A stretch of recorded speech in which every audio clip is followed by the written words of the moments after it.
Olá pessoal, sejam todos muito bem-vindos a mais uma avaliação do curso de Dispositivos Eletrônicos ministrado pelo professor Jalbert Fernandes. O meu grupo é composto por Danilo Araújo Brito, por mim, Diego Almeida Dias, e por José Vitor Faria Souza de Araújo. Nesta avaliação, iniciaremos os trabalhos com o dispositivo TBJ, o transistor bipolar de junção. Nesta avaliação, buscaremos entender um pouco melhor sobre o funcionamento do transistor bipolar de junção, a partir da representação deste circuito que está sendo mostrado aqui na tela e será reproduzido no LT-Spice. Além disso, iremos construir a curva característica do transistor representado a partir dos valores dados aqui nesta tabela abaixo. Por fim, iremos resolver algumas outras questões, como a verificação da curva característica, identificação das regiões de operação do transistor, determinação dos valores da corrente de base do transistor e dos valores de beta para cada ponto da curva característica, entre outras questões que serão apresentadas mais à frente. Para a representação do circuito mostrado ao lado, necessitaremos dos seguintes componentes: um resistor de valor fixo, de 470 kΩ, um resistor de resistência variável, uma fonte de tensão de 5 volts e o nosso NPN, o nosso transistor bipolar de junção NPN, que aqui está.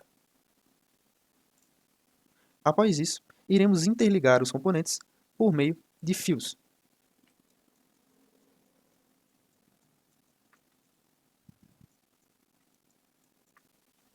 Não podemos esquecer também da nossa referência, ou seja, o nosso terra, de valor zero.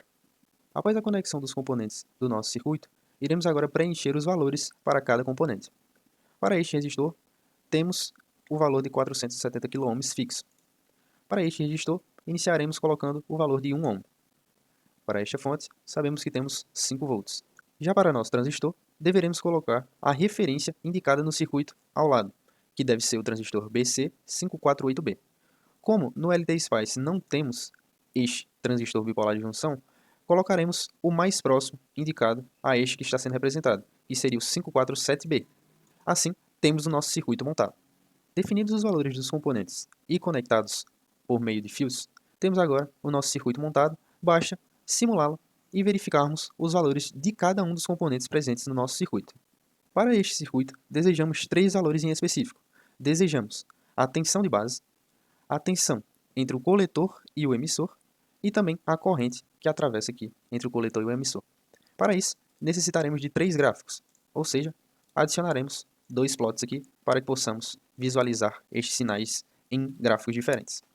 Selecionando o gráfico de baixo, podemos aqui avaliar a tensão de base, verificaremos nesse segundo gráfico a corrente que passa aqui neste resistor e nesse último gráfico acima, verificaremos a tensão entre o coletor e o emissor. Após a simulação do nosso circuito e verificação dos valores desejados, iremos realizar a comparação com os valores da tabela. Para a tensão de base, temos algo próximo de 664,8 mV, algo muito próximo dos 650 mV indicados na tabela. Para a tensão do coletor emissor, temos algo próximo de 4,998 volts, algo muito próximo também dos 5 volts indicados da tabela. E para a corrente do coletor, temos algo próximo de 2,76 mA, algo próximo também indicado da tabela, com valores a partir de 2,99 mA. Essa leve diferença dos valores da tabela e dos valores indicados pela nossa simulação se dá devido à divergência de referências do nosso transistor, pois aqui temos que utilizar o BC547B e na tabela são simulações a partir de verificação de valores do BC548B. A partir da validação dos dados da tabela com a simulação que acabamos de realizar através do LT-Spice, buscaremos agora construir a curva característica do transistor IC-VCE usando os dados da tabela abaixo. Esses dados já foram postos através da planilha Google para facilitar o preenchimento em nosso software de simulação e análise gráfica. Neste vídeo, utilizaremos o software Octave.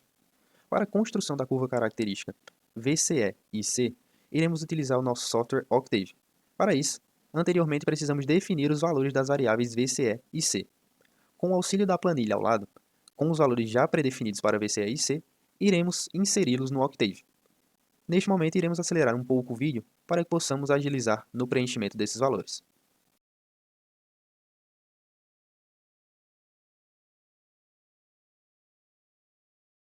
Inseridos os dados com o auxílio da planilha ao lado, tanto os valores de VCE quanto IC foram definidos no nosso software Octave. Agora, basta plotarmos o gráfico da curva característica VCE e C utilizando o comando plot.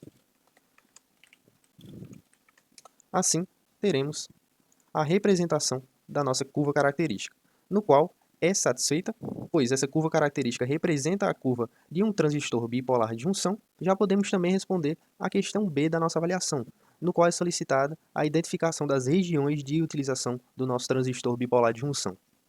Temos que, quando a corrente no nosso TBJ ela é zero, esta região é definida como região de corte.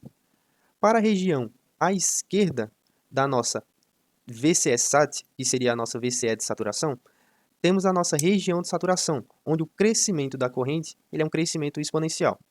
Já para a nossa direita, temos essa região como a região ativa do TBJ, no qual possui aproximadamente um valor constante de corrente para qualquer variação de tensão de 0 a 5 volts. Para isso, temos que a aplicação do TBJ na região ativa pode ser utilizada de duas formas, como fonte de corrente constante ou também como amplificador.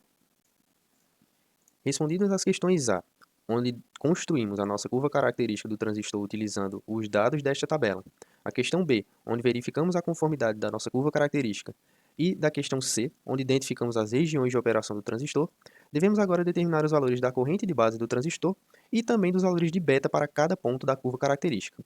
Para a questão D, devemos determinar a corrente de base por meio de lei de Ohm, utilizando da nossa fonte de tensão constante no valor de 5 volts, a nossa resistência fixa no valor de 470 kΩ e o nosso VB, para que consigamos verificar a corrente no qual atravessa essa resistência.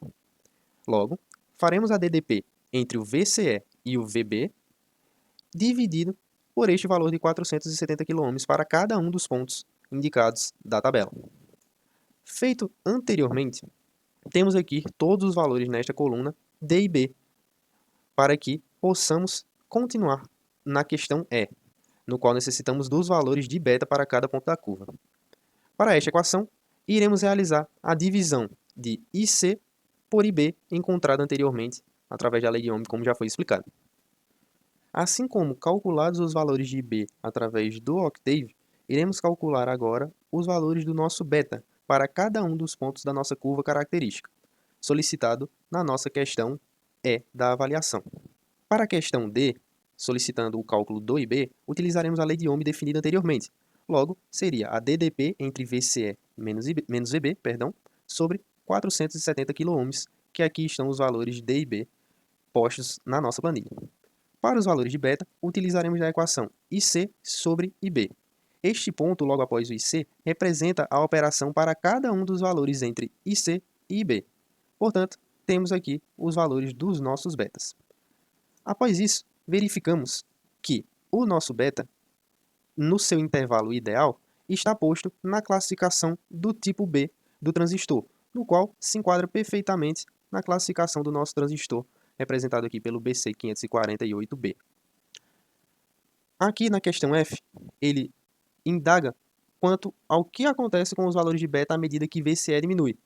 E temos que o beta ele diminui de acordo com a diminuição também da tensão entre coletor e emissor. Bom, pessoal, me chamo José Vitor e darei continuidade à resolução da atividade.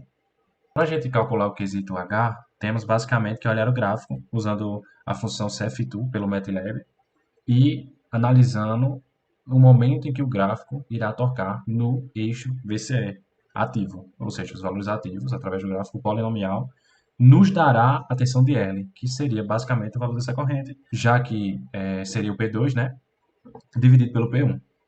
Como a gente sabe que esse valor aqui é zero, a gente só tem esses possíveis valores.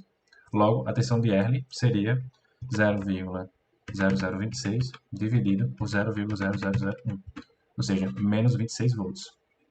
Bom, e agora, como a gente já tem o valor da tensão de R, a gente pode calcular o valor da resistência. Logo, para a gente calcular esse valor da resistência, sabendo também que a gente está com VCE ativo valendo zero, calculamos a resistência basicamente utilizando a lei de Ohm. Nesse caso, utilizando a tensão de L, ou seja, 26 dividido pela corrente, que é 0,0, ou seja, dividido por 0,0026. Ou seja, temos uma resistência sendo 10 kΩ.